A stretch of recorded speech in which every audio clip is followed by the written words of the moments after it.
네, 어제 자료 드렸던 거 4페이지 오늘 이제 마태복음 20장은 29절에서 34절 성경에서 찾아서 같이 읽고 성경으로 찾아주십니다. 읽고 이 말씀을 나누도록 합니다. 그들이 여리고에서 떠나갈 때 큰 무리가 예수를 따르더라.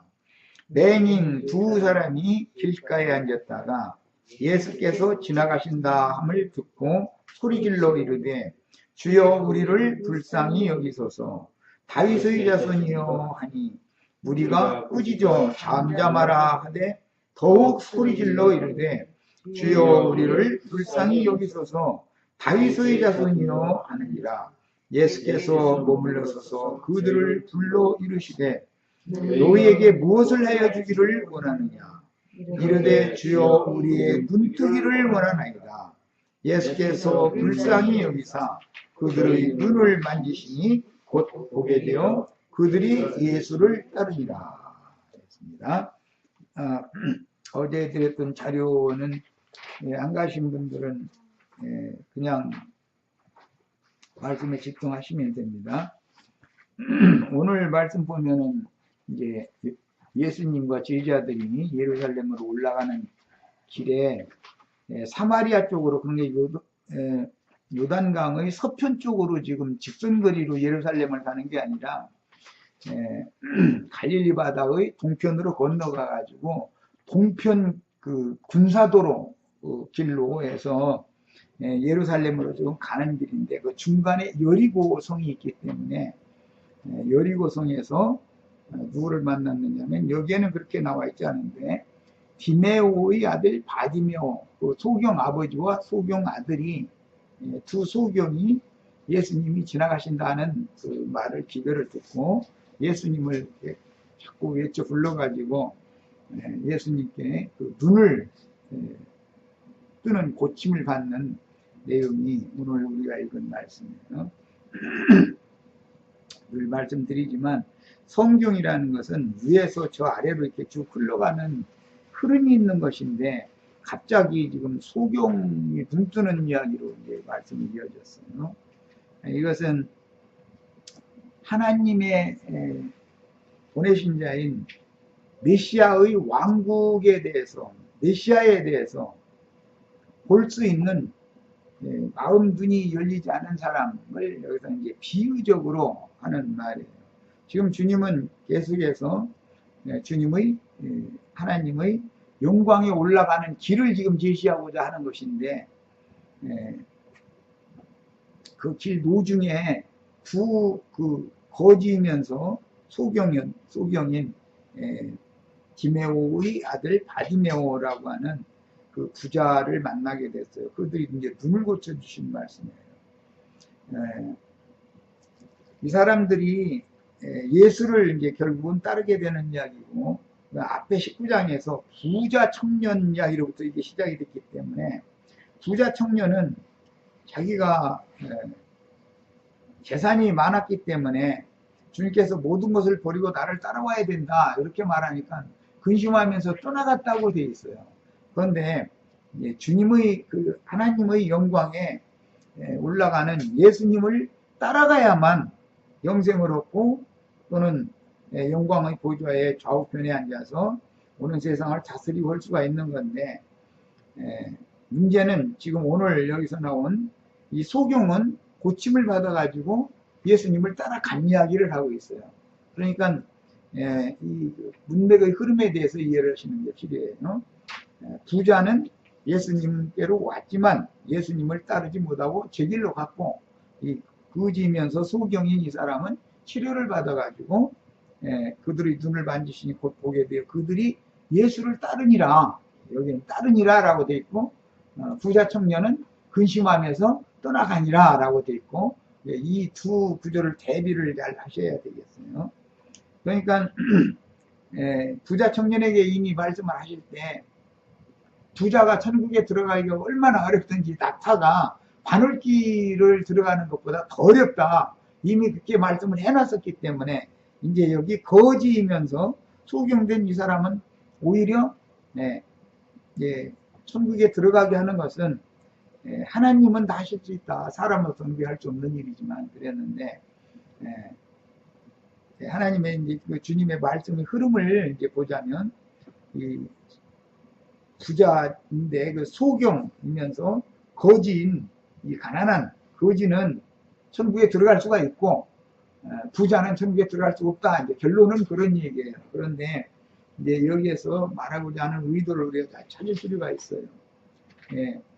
부자 청년이라는 사람은 뭐 세상적인 재물도 당연히 좋은 여건이었으니까 많이 가지고 있었겠지만 그 사람이 가장 마음에 부하다고 생각하는 건 성경에서 말할 때 계시록에 보면은 두아디라 라오디게아 교회의 사자에게 보낸 말씀에 보면 나는 부자라 부여하여 부족한 것이 없다. 그렇게 자긍을 한다고 그랬어요. 근데 거기서 말하는 부자라고 성경이 말하는 부자라는 말은 마음에 뭔가가 채워져 있는 사람이다. 갈급함이 없다. 진리의 세계에 대해서 뭔가 궁금한 것도 없고 그냥 이 세상을 누리면서 사는 걸로 족한 사람들인 것이죠. 그런 사람들은 부족함이 없다고 그렇게 말했어요. 그런데 그 말씀 나는 부자라 부여하여 부족한 것이 없다 하나 하나님 말씀하시기에는 네가 금으로 안약을 사서 발라가지고 보게 하라 이렇게 말씀이 이어졌어요. 그런 걸 보니까 부자는 못 본다는 거죠. 눈을 만져서 고쳐주셨다 오늘 말씀 이렇게 되어 있지만 마가복음이나 누가복음에서는 그 믿음으로 고침을 받은 걸로 이제 그렇게 기록이 되어 있는데 이거는 사람이 마음이 가난해져야 되는 것이지 즉 심령이 가난해야 천국을 소유할 수 있는 것이지 마음이 부자이면은 천국에 들어갈 수가 없다라는 것을 성경이 지금 말하고자 하는 거예요. 그러니까 그 의미를 잘 새겨서 이렇게 이해를 하시면서 오늘 말씀을 들으셔야 되겠습니다. 읽을 말씀은 마태복음 21장 14절을 우선 읽고 오겠습니다. 마태복음 21장 14절 맹인과 저는 자들이 성전에서 예수께 나옴에 고쳐주시니 그랬어요. 사람이 손으로 지은 성전이라는 건 전부 거기 들어가면은 당달 봉사대로 들어가는 거예요. 성전에 들어가면 봉사되는 거예요.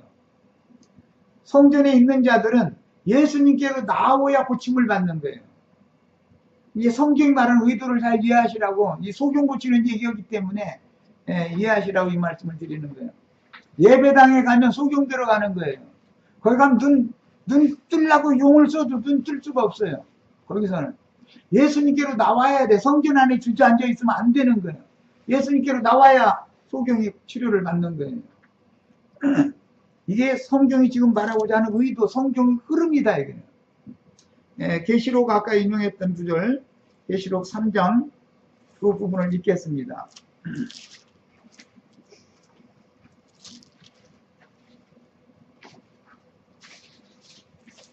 14절부터죠. 3장 14절부터 라오디게아 교회에게 보내는 성령의 편지 말씀이에요. 라오디게아 교회의 사자에게 편지하라. 아멘이시오 충성되고 참된 증인이시오 하나님의 창조의 근본이시니가 이르시되 내가 네 행위를 아노니 네가 차지도 아니하고 뜨겁지도 아니하도다. 네가 차든지 뜨겁든지 하기를 원하노라. 왜냐하면 자기가 소경인 것을 못 보고 있기 때문에 이 모양인 거예요. 아무리 와서 예수님 전도를 해도 성령이 오셔서 문을 두드리고 전도를 해도 뜨뜻미지근해가지고 오늘 말씀대로 자면 눈이 안 열리는 거예요. 귀도 안 열리고. 이제 더 읽어나가겠습니다. 이 내용을. 네가 이같이 미지근하여 뜨겁지도 아니하고 차지도 아니하니 내 입에서 너를 토하여 버리리라. 네가 말하기를 이게 이제 뜨뜻미지근한 사람의 믿음은 이런 거라는 거예요. 나는 부자라 부요하여 부족한 것이 없도다. 하나 내 곤고한 것과 가련한 것과 가난한 것과 눈먼 것과 벌거벗은 것을 알지 못하는 거다. 요즘에 전도해보면 어떤 사람들 얘기인지 아시겠죠? 길가의 소경처럼 예수님 지나간다는 소리를 들었으면은 물불 안 가리고 주님을 부르고 찾아가지고서 주님을 만나야 되잖아요. 그 고침을 받아야 되잖아요. 그런데 사람들이 뜨뜻미지근한 것은 자기가 만족이 있으니까 그런다. 자기 자신을 부자라고 생각하기 때문에 나는 부자라 부유하여 부족한 것이 없도다. 그렇지만 주님이 보시기엔 내 곤고한 것과 가련한 것과 가난한 것과 눈먼 것과 벌거벗은 것을 네가 모르기 때문에 그런다. 이렇게 돼 있어요. 이것이 진짜 전도를 해보면은 실감이 나는 말씀이야죠. 이런 사람들은 부자 청년이 주님을 따르라고 그러니까 근심하면서 떠나간 것처럼 왔다가도 다 떠나가게 돼 있어요. 자기 일로 가게 돼 있는 거예요. 왜? 그 속이 비어있지가 않기 때문에 듣고자 하는 마음이 없고 내가 소경이라는 의식 자체가 없기 때문에 자신은 발 죽은다고 생각하는 사람이기 때문에 그 말은 나는 성경줄이나 읽었고 많이 안다 이렇게 생각하기 때문에 아쉬운 것이 없는 사람들인 거예요. 이 사람들은 천국에 결단코 들어갈 수 없다. 그게 부자 청년이라는 것이 그런 사람을 말한 거였다는 걸 이해를 하시고 나서 이제 가난한 거지 디메오의 아들 바디메오가 주님께 고침을 받고 주님을 따라서 예루살렘에 가는 것은 사실 죽으러 가는 거예요. 육신적으로는. 그러나 그 영적으로는 하나님의 영광에 가는 길이단 말이에요. 죽고 장사되고 부활 승천하는 거기 때문에 죽음이라는 것, 십자가라는 것이 영광에 들어가는 첫 번째 코스인 것이거든요. 천문을 통과하는 것이거든. 이거에 대해서 이해가 잘 있으셔야 되겠어요. 자, 여리고를 거쳐서 지금 예루살렘으로 올라가는 길인데 이것은 갈릴리 바다의 서편에서 예루살렘으로 이렇게 저 갈릴리 북쪽에서 사마리아를 거쳐서 예루살렘으로 오면 금방 오죠. 직선 거리가 있으니까. 그런데 지금 예수님은 사마리아를 피해서 갈릴리 바다 동편으로 건너가 가지고 헬라 족속의 그 땅을 지나서 지금 여리고 성을 거쳐서 예루살렘으로 오는데 예루살렘으로 바로 오기 전에 이제 베다니와 벳박의 마을에서 거기서 이제 그 7일 동안 주님과 함께 잔치를 하는 이제 그런 내용으로 연결이 돼요. 예수님이 이 세상에 오셔서 목표를 하신 목자장으로서 본을 보인 것은 베다니의 집회예요. 그 집회가 예수님이 이 땅에서 마지막으로 목표를 하실 때 그렇게 하고 간 거예요. 그럼 우리는 주님의 그 목회 방식을 그대로 따라가야 된단 말이에요. 주님과 제자들이 어떻게 영광으로 들어가는 그 길 노중에 있었던 주님과 함께 어떤 모임을 가졌었는지를 우리가 이제 성경에서 이것을 잘 추구를 줄 알아야 되는 것이죠. 그 문둥이 존에 나사로와 마리아라고 하는 그 삼남매의 집에서 예수님과 그 제자들을 영접해가지고 거기서 그 7일 동안 잔치를 했었거든요. 그것이 마지막 목회예요. 예수님이 이 생의 마지막 목회. 그 나머지는 전부 나그네로 집에서 머무는 것이 아니고 그냥 나그네로 뭐 들판으로도 가고 뭐 보리밭으로도 가고 여기로도 가고 저기로도 가고 이렇게 그렇게 전도를 사람을 불러 다니느라고 그렇게 한 것이죠. 그러지만 예수님이 거기에서 나그네로 다니면서 사람들을 이렇게 부르러 다니실 때는 예수님이 쉬셨다는 말씀이 없어요. 안식일의 성취가 뭔가를 모르는 거예요. 안식에 들어가기 위해서 그렇게 많은 사람들을 불러서 안식이신 주님 안으로 불러들여가지고 주와 함께 쉬는 곳을 찾아가려고 이제 그 전도 여행을 이렇게 하시다가 예루살렘에 가서는 이제 죽으러 들어가는 것이지만 그 바로 직전에 베다니 마을에서 거기서 예수님이 쉬셨다고 되어 있어요. 창세기 7째 날이 거기서 실현이 되는 거예요. 성경을 볼 때는 어떤 흐름을 알고서 이제 주님이 계속 전도를 하러 다니는 건 일을 하는 기간인 것이고 베다니 그 집에서는 쉬신 거예요.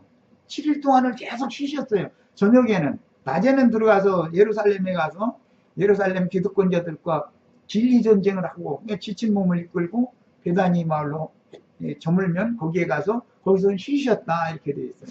예수님이 이 세상에 오셔서 쉬신 곳은 딱 거기밖에 없어요. 성경에. 오죽하면 이제 예루살렘 성전이나 헤롯궁이나 이런 걸 보고 공중에 새도 둥지가 있고 여우도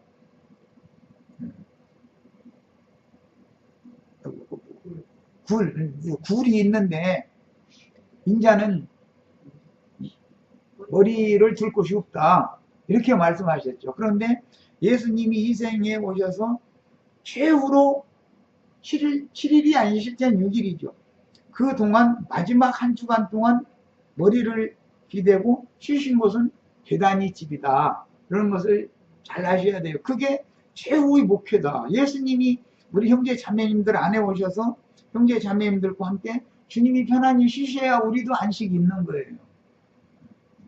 하나님이 쉼이 없는데 인생이 쉼이 있을 리가 없는 것이죠. 무언가에 찾아다니게 돼 있는 거지. 헤매고 다니게 돼 있는 거고. 이런 것을 우선은 이 성경의 흐름을 우선 이 시간에 먼저 말씀드린 거예요. 자료 말씀으로 갑니다. 이번에는 마가복음 10장 46절 52절을 성경에 찾아서 읽습니다.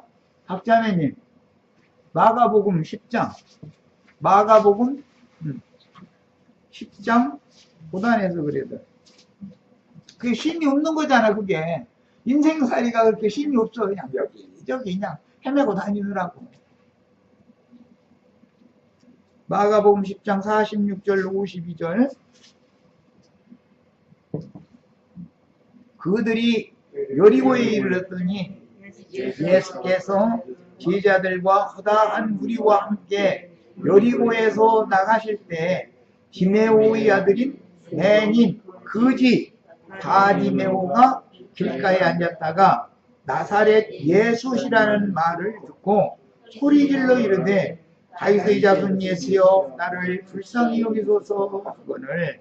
여기 바디메오는 디메오의 아들이죠. 이제 이 헬라어 용법인데 헬라어의 아버지의 이름 앞에다가 바라는 말을 쓰면 누구의 아들이라는 말이에요. 예를 들어서 사도행전 13장 6절을 찾아봅니다. 사도행전 13장 6절 보면은 바예수라는 사람 얘기가 나오죠. 박승우당. 요즘에 예배당 큰 소리로 막 불러오고 성령 받으라고 외치고 이런 사람들이 누구예요? 바예수들이죠. 바예수라는 말은 내가 예수님의 아들이다, 나 하나님의 아들이다 라고 자부하는 박수무당들을 의미하는 거예요. 사도행전 13장 자 읽어봅니다. 6절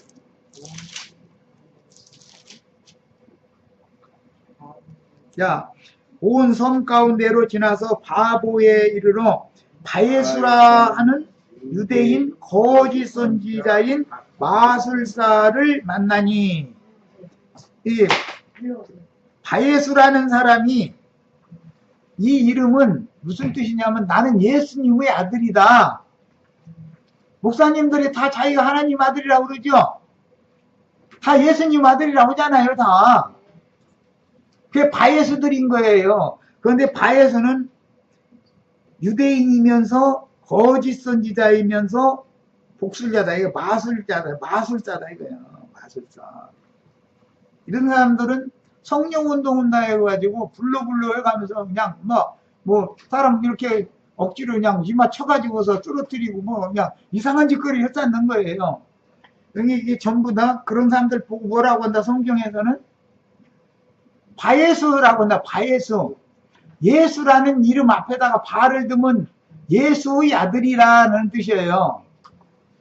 디메오의 아들은 바디메오인 거예요. 그래서 바를 앞에다 대면 뭐라고요?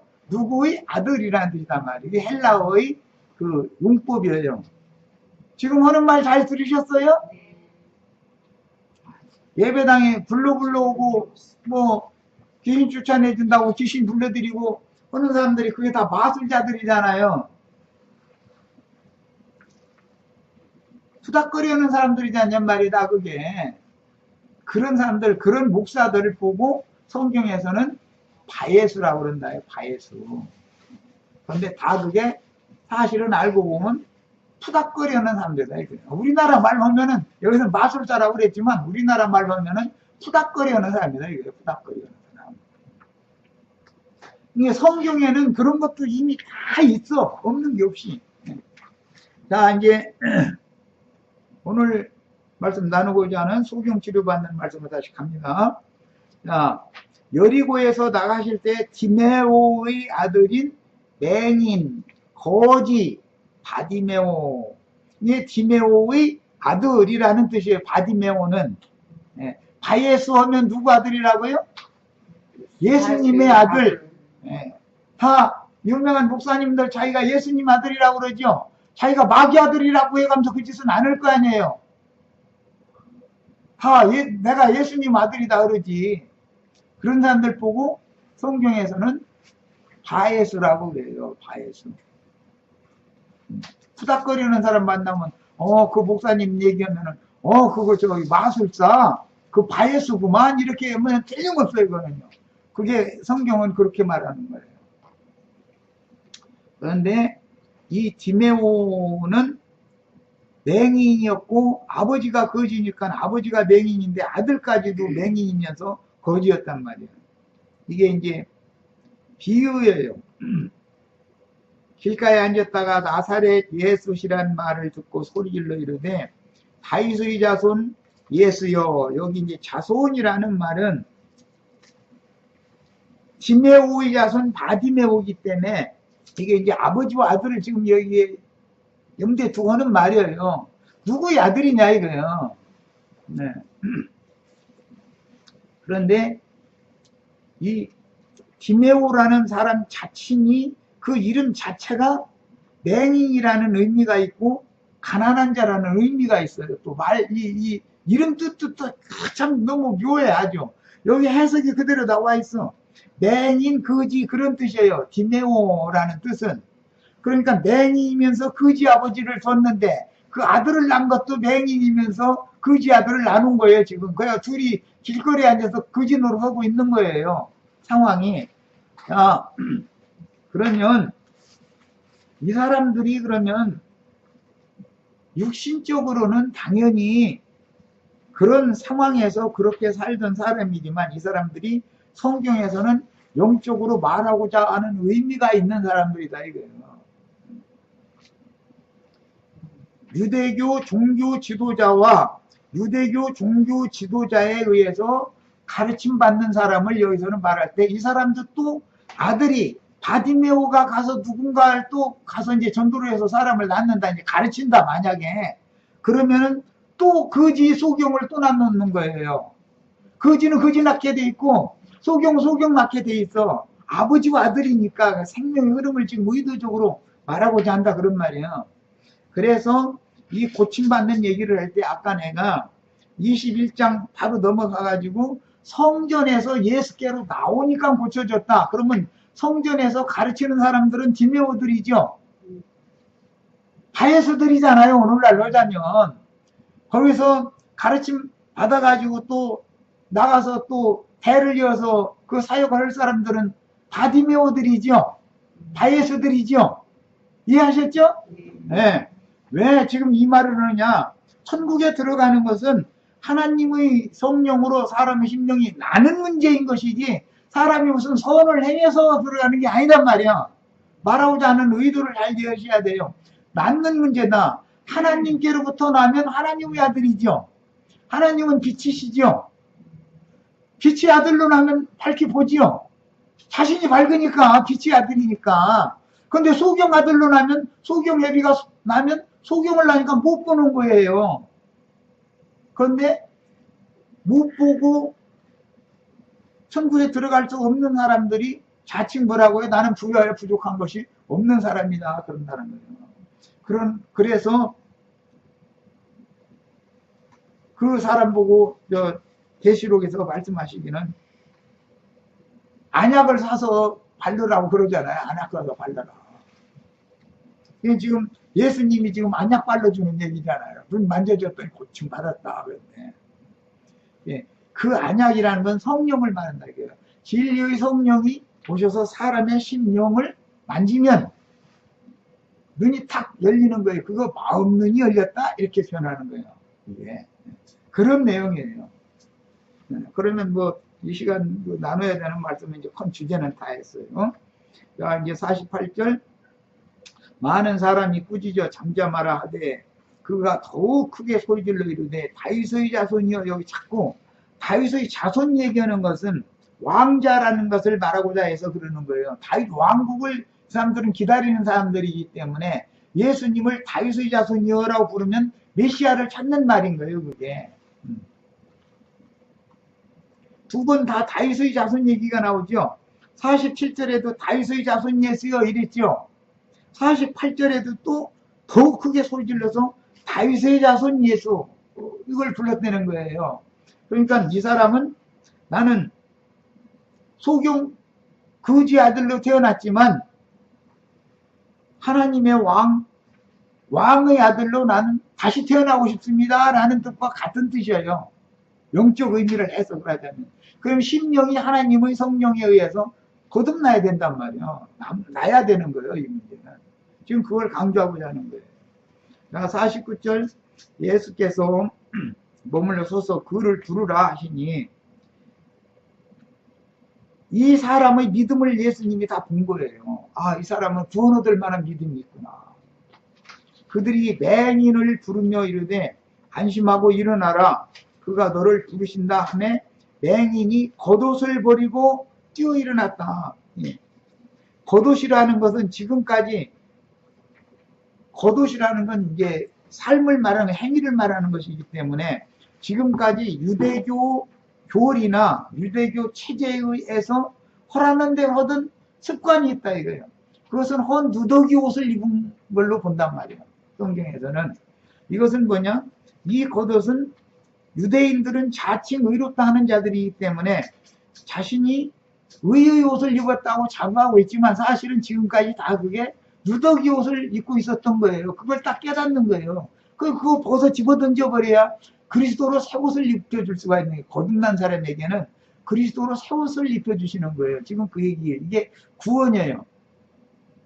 구원이라는 건 먼저는 나야 되는 거고 그 다음에는 새 옷을 입혀주는 거예요. 그 옷을 입혀준다는 건 의롭게 하신다 그런 뜻이에요. 그러니까 지금까지는 헌 누더기 옷, 하나님이 보시기엔 사람이 보기에는 자칭 의롭다 했지만 하나님이 보시기에는 그거는 아주 불의하고 어디다 내놓을 수 없는 그런 행위였었거든. 위선적인 행위들을 했었거든. 그것을 겉옷을 벗어 던져버리고 예수님께로 이제 여기 또 성전에서도 예수께 나오곤을 고쳐줬죠. 아까 마태복음 21장 13절에 했었죠. 14절 맹인과 저는 자들이 성전에서 예수께 나오매 고쳐주셨잖아요. 이번에 이 사람들도 지금 어떻게 했어요? 겉옷을 내버리고 뛰어 일어나 예수께 나왔잖아요.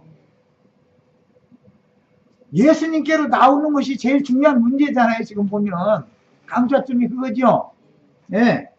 예수님께 나오거늘 예수께서 말씀하여 이르시되 네게 무엇을 하여 주기를 원하느냐. 그러니까 맹인이 이르되 선생님이여 보기를 원하나이다 그랬어요. 전도를 해보면 보기를 원하나이다 하는 사람이면 눈이 열리게 돼 있죠. 그런데 자신을 밝히 본다 생각하고 있고 자신이 거지이면서 나는 모든 것을 다 가진 자다라고 생각하고 있고 뭐 세상 재물만 많이 갖고 있는 걸 말하는 건 아닌 거 이거는요. 영적으로 내 스스로 하나님 앞에 의롭다함을 받을 만한 모든 걸 나는 다 가지고 있다. 그런 것을 말하는 거예요.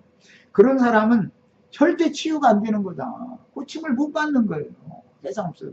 내 자신을 못 보는데 내가 어떤 처지에 있는지를 모르는데 어떻게 예수님 앞에 나올 수 있을 것이며 예수님께 불쌍히 여김을 받아 고침을 받겠냔 말이에요. 우리 전도에 보면은 다 부자들이죠. 그 사람이 나 가르치려고 그러지 내 가르침 들으려고 해요? 한번 전도해 보세요. 그 사람이 역으로 나 가르치려고 그래버려. 지가 부자고 저는 다 밝혀보는 사람이고. 예수님한테도 바리새인, 사두개인, 율법사, 헤롯 왕 이런 사람들이 예수님 가르치려고 따지는 거잖아요. 모세의 글에는 이런데 해가면서 예수님을 가르치는 거 아니에요.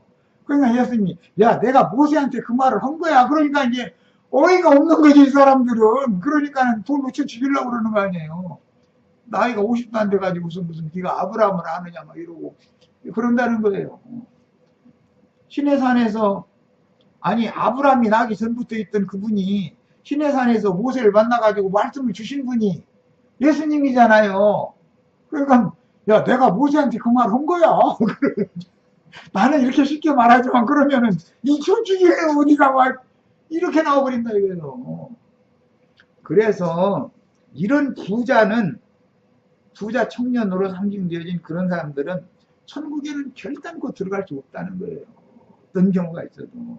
지금 여기에 나오는 이 거지, 소경, 이 사람, 이런 사람이나 예수를 따라가니까 예수님 따라가야만 영생에 들어가는 거잖아요. 그럴 수 있다. 이 두 길을 지금 대조하는 내용으로 되어 있는 문맥이다. 이거에 대해서 이해를 꼭 하시기를 바라요. 그런데 51절, 52절에 보면 이렇게 해놨어요. 맹인이 이르되 선생님의 보기를 원하나이다. 그러니까 예수께서 이르시되 가라 네 믿음이 너를 구원하였느니라 이렇게 답변을 하셨어요. 마태복음에서는 믿음이 구원했다고 한 게 아니라 눈을 만져주시니 고쳐졌다 이렇게 돼 있죠. 근데 만져주실 때 주님이 만져주실 때 주시면 사람은 받아들여야죠. 하나님의 치유를 주시면 사람은 그 고침을 받아야 되려면 받아들여 믿어야 되잖아요. 그러니까 마태복음은 주시는 입장에서 말한 것이고 마가복음과 누가복음은 받아들이는 입장에서 말한 거다 이거예요. 믿음으로 구원받았다 이렇게 했단 말이에요. 이게 믿음으로 구원받는다는 말은 하늘이 은사로 선물로 주시는 것을 사람이 받아들이는 것, 영접하는 것을 믿음이다 그러는 거예요. 성경에서는. 이런 게 양면성도 또 이해를 하셔야 됩니다. 그래서 가라 네 믿음이 너를 구원하였느니라 이 말씀 한마디 선포를 딱 하니까 그가 곧 보게 되더라는 거예요. 이것은 육신의 눈을 뜨는 얘기를 하는 게 아니라 마음 눈이 열려야만 영생의 세계를 이제 니고데모와 예수님이 하시는 말씀 그 요한복음 3장 연결이 자연히 되죠. 사람이 물로 나지 아니하면 천국을 볼 수가 없고 거듭나지 아니하면 천국에 들어갈 수가 없다. 양면이 있죠. 물로 나면은 보는 거예요. 눈이 뜨는 거죠. 눈이 떠야 볼 거 아니에요. 천국을, 하나님 나라를. 그리고 그 다음에 거듭나면 하나님 나라에 들어간다. 이랬단 말이에요. 이게 지금 성경이 일관되게 뭐를 말하고자 하는지 이것은 사람이 예수님의 말씀으로 신앙 양심이 식힘을 받고 주님의 말씀이 믿어져야 천국을 보고 천국에 들어갈 수 있다. 이것을 말하고자 하는 것이 목적이다 하는 걸 답을 낼 수 있는 거예요. 이해되셨죠? 요한복음 3장에 보면 니고데모와 이 동일한 말씀 하잖아요. 어떻게 해야 하나님 나라에 들어가느냐고. 그러니까 거듭나야 들어간다. 그러니까 사람이 어떻게 어머니 뱃속에 못해 다시 들어갔다가 나오느냐고. 그러니까 사람이 물로 나야만 하나님 나라를 볼 수 있는 것이고 성령으로 거듭나야만 하나님 나라에 들어갈 수 있는 것이다. 두 면을 말씀을 하셨잖아요. 그러니까 이게 지금 그 얘기다 그런 말이에요. 만져주셔서 눈을 뜨게 하는 얘기, 이 얘기를 믿음으로 구원받았다. 여기서는 네 믿음이 너를 구원했다. 눈 뜬 것이 지금 구원이잖아요. 야, 그러면 이제 눈이라는 성경의 용어가 나오면 이게 무슨 의미냐? 성경의 잠언서 이런 데 보면은 사람의 심령은 여호와의 등불이다 그랬어요. 사람의 심령이라는 것은 등불이에요. 하나님께서 지금 이 사람의 불을 켜준 거예요. 지금까지 등은 가지고 있는데 불이 켜있지가 않은 거예요. 그러니까 어두운 것이죠. 빈 등을 갖고 있으니까 영은 있지만 그 영이 살아난 영이 아니다 이거예요.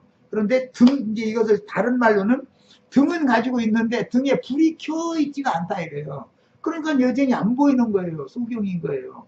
이 말은 사람의 영이 죽은 상태를 말하는 거다 이거예요. 활동을 않는다. 빛을 받아들일 수가 없고 불을 밝힐 수가 없기 때문에, 그래서 성경에서는 이렇게 여러 모양 여러 부분으로 사람의 심령이 거듭나는 것을 말할 때 사람의 그 심령에 여호와께서 오셔서 불을 밝혀주시는 거, 불을 켜주는 거, 이제 심지어다 불을 붙여주는 것이 지금 여기서 말하자면 눈을 만져서 보게 만들어 주신 것이죠. 구약 성경에는 반드시 성소에 들어가면 제사장이 필수적으로 해야 되는 일이 있어요. 그게 뭐냐, 7 등대가 있는데 그 등잔을 간검을 한다고 그랬는데 이 바늘이 있어가지고 딱 찢은 것을 다 떼어내는 거예요. 그러면은 이게 뭐냐, 인간의 양심을 말씀으로 깨끗이 청소를 해야 된다 이거예요. 그러면 기름을 따로 올려가지고 성령이 부어지면 사람의 심령에서 불을 밝혀가지고 이 성소 속을 환하게 밝힐 수 있게 되는 것이란 말이에요. 이런 것을 다 상징으로 하는 말이에요. 그래서 이제 그 구약 성경에 보면 엘리 제사장 때는 성소의 등불이 아주 꺼지지는 않고 힘이 꺼져가려고 하는 중에 썼다는 거잖아요. 그런데 그때 사무엘을 하나님이 주셔가지고 사무엘이 이스라엘 등불이 된 얘기가 나오잖아요. 네. 이렇게 성경이라는 것은 알고 보면 전부 소경 이야기가 나오면 전부 어떻게 하면 사람의 내면을 밝혀서 내면 속에 있는 모든 어둠을 몰아내고 빛이신 하나님이 인간의 그 내면 세계 전체를 다 지배하고 빛으로 다스릴 수 있게 할 것이냐, 이걸 다루는 것이 성경 이야기다. 이렇게 이야기를 하시면 이것이 바로 영생에 들어가는 것이다 그런 말이에요. 영생에 들어간다라는 말은 빛의 세계, 하나님의 세계에 들어가는 거잖아요. 이렇게 성경은 다 말하자면 전부 암호화되어 있는 말들인 것이죠. 이게 간단하게 이게 입만 읽어서 깨달을 수 있는 그런 내용들이 아닌 거예요. 자, 그 다음에 이제 우선 성경을 몇 절만 찾아서 읽어보겠습니다. 열왕기상 11장 36절 한번 찾아봅니다. 오늘 이 소경 눈 뜨는 얘기에 대해서 이해를 시키려고 그래요. 구약 성경의 모형, 예표를 알아야 돼. 아까 내가 엘리 제사장 때 얘기했었죠. 성소에 등이 아주 꺼진 건 아니고 엘리 제사장 때는 불이 힘이 있었다는 거잖아요. 거의 다 꺼져가는 중이었었죠. 그런데 사무엘이 와서 다시 불을 이렇게 지펴가지고 밝히는 얘기잖아요. 근데 그런 내용들을 성경이 일관되게 성경이 증거한다. 자, 열왕기상 11장 36절.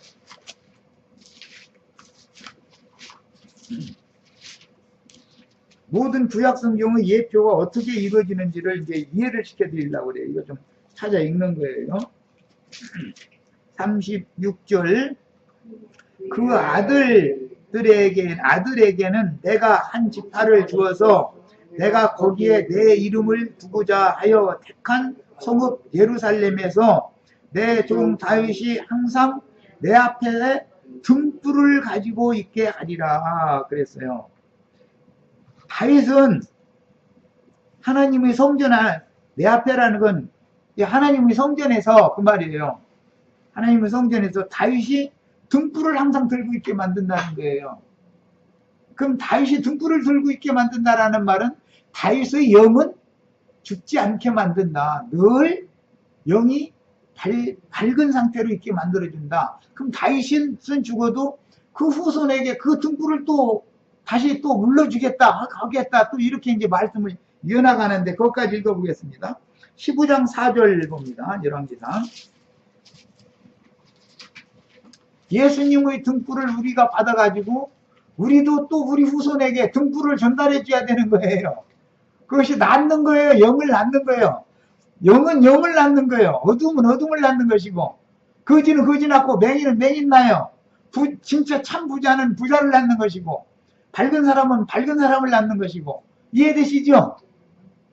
교회 생활이라는 건 누구에게 뭘 가르침 받느냐에 따라서 밝음을 계속 상속받을 수도 있고, 어둠, 소경이 될 수도 있는 것이죠. 성전, 사람이 손으로 지은 성전에 몰려가면 다 뭐하러 간다고요? 소경대로 가는 거예요. 소경대로. 거기서 예수께로 나오면 빛 가운데로 나오는 거예요. 이 이야기가 성경의 중심 주제다 이 말이에요. 성경이 흐릅니다 이거예요. 자, 이제 열왕기상 15장 4절 읽습니다. 그의 하나님 여호와께서 다윗을 위하여 예루살렘에서 그에게 등불을 주시되 그의 아들을 세워서 뒤를 잇게 하사 예루살렘을 견고하게 하셨으니. 그랬어요. 다윗에게 등불을 준 얘기하고 나서는 아들을 후사로 세우는 얘기를 해요. 낳는 얘기죠. 솔로몬이 또 등불이 되잖아요. 아버지가 등불인데 솔로몬이 또 등불이 되는 거예요. 그래가지고 유다 계통에는 등불을 꺼지지 않게 해주겠다는 약속을 계속하는 거예요. 구약성경이 지금 내가 인용하는 이런 구절이 수없이 많이 나와요. 등불이 꺼지지 않도록 계속 이어지겠다. 그럼 등불이라는 게 사람의 심령, 하나님의 성령으로 거듭난 심령을 가진 사람들을 다윗 가문에게는, 다윗의 후손들에게는 계속 이어주게 해주겠다 그 말이란 말이에요. 그냥 예수님의 아들이, 진짜 예수님의 아들이 되면 등불이 켜져 있는 사람이 돼야 되는 거죠. 바예수가 되면은 푸닥거리는 사람 되는 것이고. 이해하셨죠? 자, 열왕기하 8장 19절도 읽어보겠습니다. 열왕기하 8장 봅니다. 지금 이 소경 고치는 얘기, 이거 하자면 뭐 많은 시간이 걸려야 되지만, 어쨌든 오늘 이 시간에 이걸 이제 첫 시간을 마치고, 21장으로 들어가야 되니까 8장 19절을 봅니다.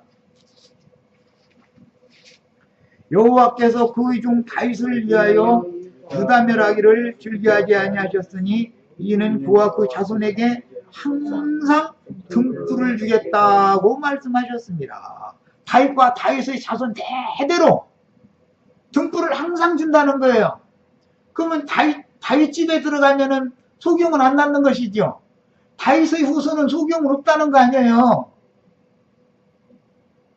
그런데 디메오의 아들은 소경이잖아요.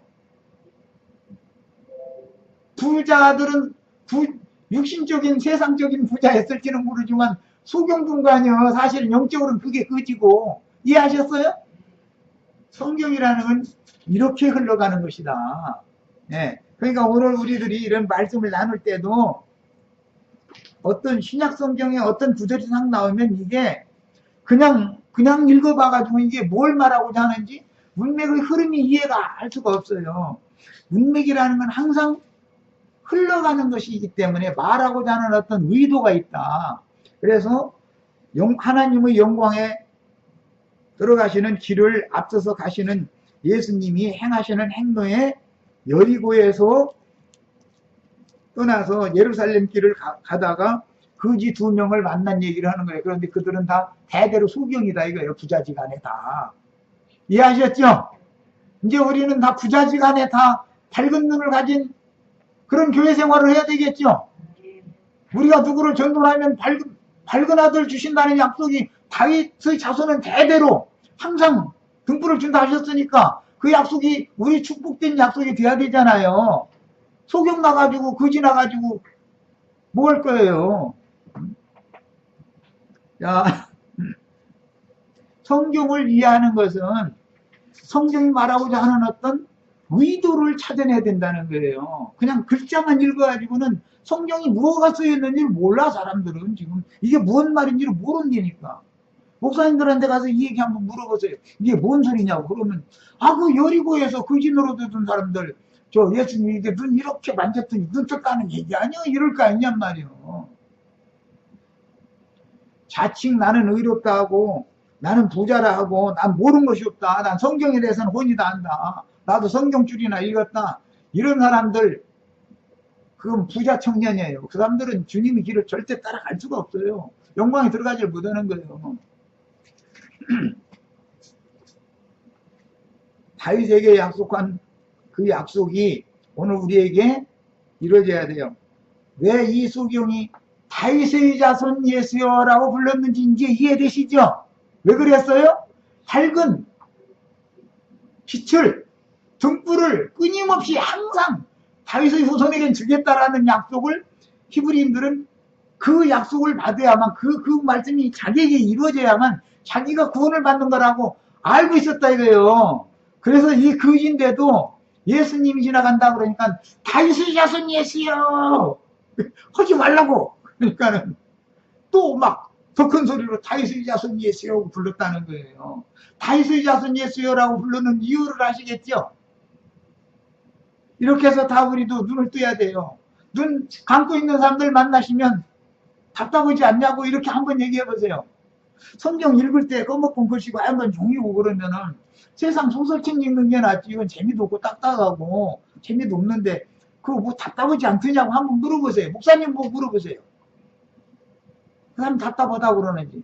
내가 신학교에서 뭐 배웠고 해가면서 자기가 밝히 본다고 그러지. 그런 사람은 다윗의 자손 예수가 지금 주위 성령이 바람을 불어가지고 그 사람한테 우리 오자매님 보내가지고 글로 이렇게 지금 주님이 지나가시고 있는 중인데도 안 불러. 지가 가르치겠대, 지가 가르치려고 한다니까. 부르기는 그냥 답답한 건 없는 사람들이요. 이해되시죠? 누가 부자 청년이고 왜 결단코 천국에 들어가지 못하는 사람이고 누가 거지인데 주님과 함께 영생에 들어갈 수 있는지 이해하셨죠 이제? 네. 성경을 볼 때는 말하고자 하는 이런 중요한 요점을 알고 성경을 읽어야 된다. 자, 그러므로 주님이 거지 신세인 맹인의 눈을 열어서 보게 해주신 기사들은 마음 눈을 열게 해주셔서 메시아의 왕국에 대한 이상을 깨닫게 하여 어둠과 죽음의 권세자에게서 영의 참자유와 해방을 얻게 해주신 것을 지금 비유적으로 하는 말이다. 육신적인 눈뜨게 해준 얘기를 자꾸 물론 그때는 표적으로 육신적인 눈을 떴지요. 그 사람들은. 그러나 그것은 표적이고 실제 오늘 우리의 구원의 말씀으로 적용할 때는 마음 눈이 열려야 된다 이거예요. 그래야 영생의 세계를 볼 수도 있고 봐야 들어가는 건 그 두 번째 문제니까. 자, 맹인은 유대 종교의 교리와 인간 나라의 땅에 속한 지식이 두꺼운 수건의 역할을 하여 영을 어둡게 하는 죄악의 담이 되게 하므로. 그게 죄악이지요. 성경이 말하는 죄라는 건 이런 걸 말하는 거예요. 하나님과 나 사이를 가려가지고 빛이신 하나님과 나 사이를 가려가지고 내가 어둠에 잡히게 만드는 거 그 마귀가 하는 일이 그게 죄잖아요. 성경이 말하는 죄라는 건 사람으로 하여금 하나님과 분리시키는 거 나눠놓는 거 그래가지고 빛의 세계 생명의 세계에 어둠에 잡힌 영혼들이 생명의 세계에 갈 수 없도록 길을 막아놓는 거 이것이 죄라고 그러는 거예요. 죄는 마귀의 인격인 거예요. 그래서 세상 나라에서는 죄성이라고 그러냐 죄성. 마귀의 성질이다 이거예요. 신성 하나님의 성질 성품. 예, 죄성도 있고 신성도 있는 거예요. 죄성이라는 것은 빛이신 하나님과 어둠에 잡힌 인간들 사이를 더 차단해가지고 빛의 세계로 사람이 갈 수 없도록 만들어 놓는 거예요. 빛의 세계가 생명의 세계잖아요. 어둠의 세계는 죽음의 세계인 것이고 이것을 구분을 잘 하셔야 돼. 죄인 그러면 그게 무슨 내가 무슨 뭐 누구한테 나쁜 생각을 품었고 뭐 나쁜 짓을 했고 그것도 세상에서 말하는 죄인이죠. 윤리 도덕적으로 그게 뭐 중국이었어요? 그건 하나의 조상인 것이고 성경이 말하는 죄인이라고 하는 것은 하나님과 나 사이를 나누는 마귀의 그 악의 성질 성품 마귀의 성품과 나의 성품이 연합됐기 때문에 죄인이라고 그러는 거예요. 죄와 하나가 돼 있다 이거예요. 그 인간이. 그런 뜻이란 말이에요. 그래서 어제 내가 우리는 그리스도인이 되는 걸 힘써야지 기독교인 되는 걸 하지 말아라. 내가 강조했던 거예요. 하나님과 사람 사이를 가로막고 있는 것은 이제 그 영적 비유를 할 때 두꺼운 수건이다. 뭐 계시록에서는 그 총담같이 어둡게 한다 그랬는데, 말총, 말꼬리 그 토록 넣어가지고서 두꺼운 천에다가 섞어가지고서 이 뭐라고 그러는 거예요, 그죠? 카페트?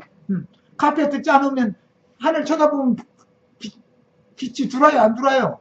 빛이 전혀 안 들어오잖아요. 그렇게 총담같이 어둡게 하는 역사를 나귀한다고 돼 있는 거단 말이에요. 그게 어떻게 뭐 그러는 거예요? 사람과 하나님 사이를, 즉 인간의 양심과 인간의 그 부패한 타락한 인간의 마음 그 벽을 갖다가 막 이게 두껍게 쳐버린다 이거예요. 그런데 고린도 후서에서는 그런 경우를 오늘날까지도 모세의 글을 읽을 때 두꺼운 수건으로 눈을 얼굴을 가리고 있기 때문에 하는 말씀이 안 보인다라는 걸 설득을 하는 말을 해놨어요.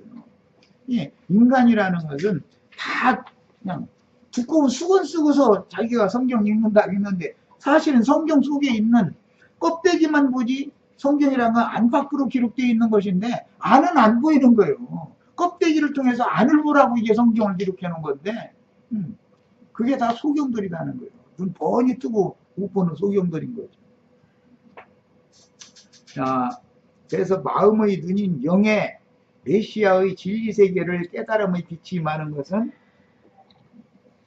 하나님의 비밀이요 주님의 비밀인 그리스도와 교회에 대한 이상이 밝아지는 것을 의미하므로 인간들은 누구나 그리스도의 만져주심을 받는다. 주의 만져주심을 받는다라는 것은 성령께서 나의 심령을 손대주신다 그런 말인 거예요. 이로부터 부어지는 믿음을 통해서 흑암과 죽음의 권세로부터 벗어나 참빛과 생명의 세계로 나와야 한다는 것을 지금 암시하는 내용을 우리가 읽은 거예요. 여리고길의 맹인을 대대로 거지라고 표현한 것은 아버지도 맹인인데 아들도 맹인, 아버지가 거지인데 아들도 거지. 아버지가 부자는 부자 낳고 아버지가 밝히 보면 아들도 밝히 보는 아들 낳는 것이죠. 다윗은 등불을 대대로 주는 거 아니에요. 다윗의 자손. 그래서 이 거지 소경이 뭘 해주기를 바라느냐, 이건 난 보기를 원하나이다 그랬는데 예수라는 분을 만나야 난 볼 수 있다라고 알았다 이거예요. 왜? 다윗의 자손 예수, 다윗의 자손이니까, 다윗에게 대대로 등불을 준다고 했으니까. 그래서 이 말씀이 그런 연관성을 갖고 있는 것이다. 그런 이치를 이해를 잘 하시길 바라요. 여리고길의 맹인을 대대로 거지라고 표현한 말씀을 통해서 조상 쪽부터 세뇌당한 교리의 수건으로 가려진 눈을 가진 사람들은 유대인들의 전통과 관습을 탈피하지 못하고 예루살렘으로 올라가는 길가에서 구원을 구걸하는 인생으로 보시는 것이다. 하나님은 이렇게 보신다 이거예요. 예루살렘 성에는 하나님의 영광이 계시죠, 성전에. 그런데 예루살렘에 올라가는 길 노중에서 거짓노릇을 하고 있는 거예요. 지금 기독교인들 다 하나님의 영광이 올라가는 길 중간에서 지금 거짓노릇을 하고 있는 거 보이죠? 이 거짓 디메오의 아들 바디메오가 누군지 이제 생각이 나시죠? 이런 사람들이 예수님 지나간다 그러면 누가 말려도 소용없어. 그러지 말고 막 나 살려달라고, 나 눈 좀 뜨게 해달라고 이래야 되는데, 사람 전도해보세요. 데려다 앉혀놓고 나면 나 살려달라고 하는 사람이 과연 몇 명이나 있는 거예요. 나는 부여하여 부족한 것이 없다는 사람이 더 많지. 자기 믿음이 너무 좋은 거예요, 나름대로. 자기는 그러고 막 그냥 성경에 관한 한 장이 다 안 되는 거야. 말을 안 해서 그렇지 자기 나름으로 성경 내가 더 제일 많이 한다고 자부하고 있거든. 당연히 밝히 본다고 아주 자부하고 있거든. 자, 그러므로 오늘을 사는 우리가 혹시 예루살렘 하나님의 영광에 나아가는 길에 주저앉아서 구원을 구걸하는 맹인의 신앙생활을 하고 있지는 않는지 말씀으로 점검을 받아서 진리의 하나님, 영생이신 하나님께 영생의 세계를 보고 들을 수 있는 은혜를 구해야 하겠습니다. 인자 예수를 따르는 소경들의 예루살렘 길은 겉사람을 죽이시는 하나님을 만나러 올라가는 길이요. 그 겉옷을 벗어버렸다고 그랬어요. 지금까지 유대 종교 생활하던 거지 생활하던 거지 옷 그냥 다 집어 던져버리는 거예요. 그리고 주님만 따라가면 되는 거예요. 네. 구속을 이룬 주님께서 살려주는 영으로 재림하여 참 지자들을 살려주신 후 그 영의 인도를 따라서 참하늘 정소로 올라가는 새 길은 영생하시는 하나님의 영광을 만나러 하늘의 시온산에 세우신 거룩한 성 새 예루살렘에 들어가는 길입니다. 앞에서 부자 청년은 자신이 모든 계명들을 다 지켰다고 자부했으나 이게 뭐죠? 난 부유하여 부족한 것이 없다 그 말이죠. 난 밝게 본다 그 말이에요. 이달락의 소경은 자신이 거린 거지임을 시인할 수밖에 없었으니 부자는 근심하며 주님을 떠났고 거린이요 소경인 디메오의 아들 바디메오는 고침을 받고 주님을 따라서 예루살렘에 올라갔으니 두 사람의 명확한 대조를 통해서 영의 눈이 열리고 구원을 주시는 주님의 축복이 우리를 위한 축복이 되기를 바랍니다. 여기까지 일단 마칩니다.